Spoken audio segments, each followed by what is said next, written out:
Cerita rakyat Sulawesi Tengah. Asal mula Kerajaan Mori. Kerajaan Mori merupakan suatu kerajaan yang di wilayah Sulawesi Tengah dan diperintah pada suatu masa oleh seorang raja yang dikenal dengan sebutan Mokole Marundi. Alkisah tanah Mori dihuni oleh beragam suku. Setiap suku memiliki mokole yang dipimpin oleh seorang kepala suku yang bergelar Mokole Mpalili.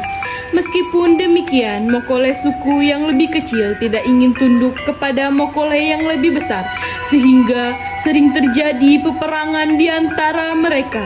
Akibatnya banyak korban jiwa yang berjatuhan. Melihat kondisi yang memprihatinkan tersebut, para Mokole Mpalili dari Mokole besar mengadakan musyawarah untuk mencari raja yang dapat mempersatukan mereka. Jika keadaannya terus begini, warga tidak akan pernah hidup tenang. Kita harus mencari jalan keluar. Saya setuju, tapi apa yang harus kita lakukan? Sebaiknya permasalahan ini kami sampaikan kepada Ratu Palopo. Barangkali dia dapat membantu. Akhirnya, para Mokole Mpalili bersepakat untuk menghadapi Ratu Palopo, yakni raja yang memerintah di Kerajaan Luwuk, Sulawesi Selatan. Ditunjuklah dua Mokole Mpalili sebagai utusan untuk bertemu Ratu Palopo. Kedua Mokole Mpalili itu bernama Tande Rumba-Rumba dan Rara Hake. Setiba di negeri Palopo, mereka pun langsung menghadap Ratu Palopo. Ampun Baginda Ratu, masuk dengan hamba kemari adalah untuk meminta bantuan. Apa yang bisa aku bantu untuk kalian? Utusan Mokole Mpalili dari tanah Mori itu pun menceritakan bahwa negeri mereka memerlukan seorang raja yang mampu mempersatukan seluruh Mokole yang sering berselisih. Baiklah, kalian boleh membawa saudaraku, Sungkawang, Sungkawawo, dan Kulaweti ke tanah Mori. Sekiranya berkenan, angkatlah mereka menjadi raja di negeri kalian. Terima kasih, Baginda. Kami berharap semoga salah seorang dari saudara Baginda dapat mempersatukan para Mokole sehingga perdamaian akan terwujud di tanah Mori. Ratu Palopo pun meminta ketiga saudaranya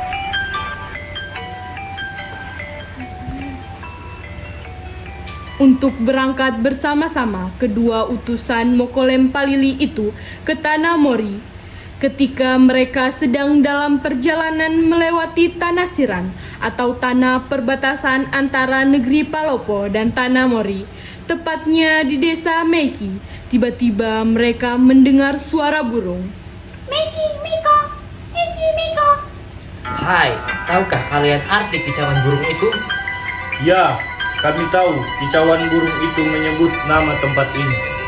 Demikian pula ketiga saudara Ratu Palopo, mereka juga mengartikan bahwa tanah itu bernama Meiki dan baik untuk ditempati oleh raja. Kami telah sampai di tanah Meiki. Sekarang kita harus memilih salah seorang raja. Saya dan Pileweti menyarankan agar Sungkawang menjadi raja di tanah Meiki. Baik, saya siap menjadi raja di tanah Meiki. Akhirnya, rombongan itu bersepakat untuk menunjuk Sungkawang sebagai raja di daerah itu yang kini dikenal dengan desa Meiki. Sementara itu, Sungkawawo dan Pileweti kembali melanjutkan perjalanan bersama Tande Rumba-Rumba dan Rara Hake. Setiba di mata Wundala, mereka mulai berdiskusi untuk memilih yang akan memimpin Mokole Mpalili di tanah mata Wundala. Sungkawawo, kami berdua menyarankan agar kamu saja yang menjadi raja di tanah mata Wundala. Baiklah, saya siap untuk menjadi raja di tanah Wundala. Akhirnya, Sungkawawo ditunjuk menjadi Raja Mori yang berkedudukan di daerah itu. Sejak itulah, Sungkawawo menjadi raja pertama di Kerajaan Mori. Ia memimpin kerajaan itu dengan arif dan bijaksana. Ia kemudian mengatur pembagian wilayah pemerintahan tiap-tiap Mokole yang dikepalai oleh Cara Kolempalili. Cara Kolempalili ini bertugas untuk mengatur penyelesaian upeti dan pajak yang akan disetorkan pada Raja Mori setiap tahunnya. Di bawah kepemimpinan Sungkawawo, rakyat Mori yang terdiri dari berbagai suku senantiasa hidup aman dan sejahtera. Demikianlah Sungkawawo menjadi kerajaan Mori hingga akhir hayatnya. Kedudukan sebagai raja kemudian digantikan oleh putra yang bernama Marundu.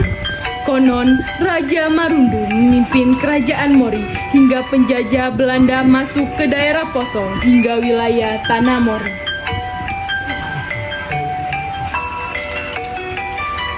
Pileweti, sepertinya sampai sini saja kami menemanimu. Baik, terima kasih. Saya akan melanjutkan perjalanan ini sendiri. Setelah itu, Pileweti, saudara Sungkawawo, kembali melanjutkan perjalanan seorang diri. Setelah berhari-hari menempuh perjalanan yang cukup jauh, ia pun berhenti di suatu tempat karena merasa lelah. Saya sudah lelah. Sayangnya, Pileweti sudah tidak kuat lagi.